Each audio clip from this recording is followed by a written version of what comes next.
जनसुराज के सूत्रधार प्रशांत किशोर आज बांकीपुर के विधायक के तौर पर ले सकते हैं शपथ। नमस्कार, न्यूज़ फॉर नेशन देख रहे हैं आप। आपके साथ मैं हूं राजनंदिनी। जनसुराज के सूत्रधार प्रशांत किशोर और बांकीपुर से नए नवेले विधायक बने प्रशांत किशोर आज शपथ ले सकते हैं, ऐसी जानकारी सामने आ रही है। दरअसल आपको बताएं तो बांकीपुर की सीट जीतना एक वाकई चुनौती भरा जो जीत है वो बांकीपुर के लिए था। साथ ही साथ बांकीपुर की जनता ने प्रशांत किशोर को जिस तरीके से मौका दिया, पहली बार जो है ये मौका प्रशांत किशोर को मिला।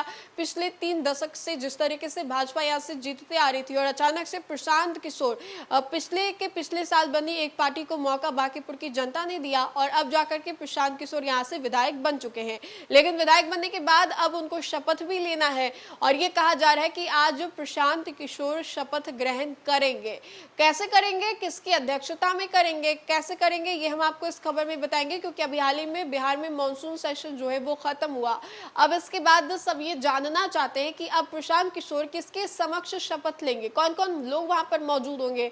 तो हम आपको इस खबर में विस्तार से समझाने की कोशिश करते हैं कि जनसुराज के सूत्रधार प्रशांत किशोर जो है वो आज औपचारिक रूप से शपथ ग्रहण करेंगे। पटना स्थित विधानसभा परिसर में आयोजित होने वाले समारोह में बिहार विधानसभा अध्यक्ष प्रेम कुमार उन्हें पद एवं गोपनीयता की शपथ दिलाएंगे।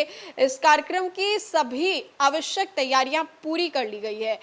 आपको बताएं तो उल्लेखनीय है कि जनसुराज के पार्टी के बैनर तले चुनाव लड़ने हुए प्रशांत किशोर ने बांकीपुर विधानसभा उपचुनाव में जीत हासिल की है।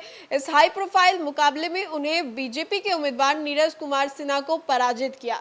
इस जीत के साथ ही बांकीपुर सीट पर पिछले कई दशकों से चला आ रहा बीजेपी के दबदबे पर भी विराम लग गया है। बांकीपुर विधानसभा सीट पूर्व विधायक नितिन नवीन के इस्तीफे के बाद रिक्त हुई थी। नितिन नवीन को भारतीय जनता पार्टी का राष्ट्रीय अध्यक्ष बनाए जाने के बाद वे राज्यसभा के लिए निर्विरोध निर्वाचित हुए थे। इसके पश्चात संवैधानिक नियमों के तहत उन्हें बांकीपुर विधानसभा सीट से इस्तीफा देना पड़ा था, जिसके बाद यहां उपचुनाव कराना आवश्यक हो गया। निर्वाचन आयोग द्वारा घोषित कार्यक्रम के अनुसार यह सीट पर बीते 30 जुलाई को मतदान हुआ था, जबकि मतों की गणना 3 अगस्त को पूरी कर ली गई। चुनाव में प्रशांत किशोर ने बड़े अंतर से जीत दर्ज की, जबकि राष्ट्रीय जनता दल के प्रत्याशी सहित कुल 23 उम्मीदवारों की जमानत जब्त हो गई थी। प्रशांत किशोर के पहली बार बतौर विधायक शपथ लेने को लेकर के बिहार की राजनीति में एक बार फिर से जो घटनाक्रम है वो रूप देखा जा रहा है। जनसुराज पार्टी की ओर से यह विधानसभा में पहला प्रतिनिधित्व उनका होगा।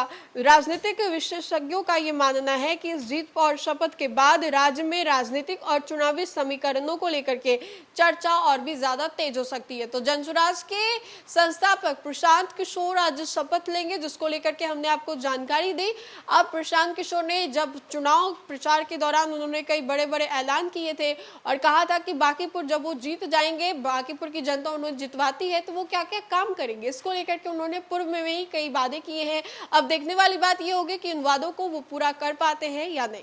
फिलहाल के लिए इस खबर में इतना ही। खबरों का सिलसिला लगातार जारी रहेगा, तब तक के लिए शुक्रिया।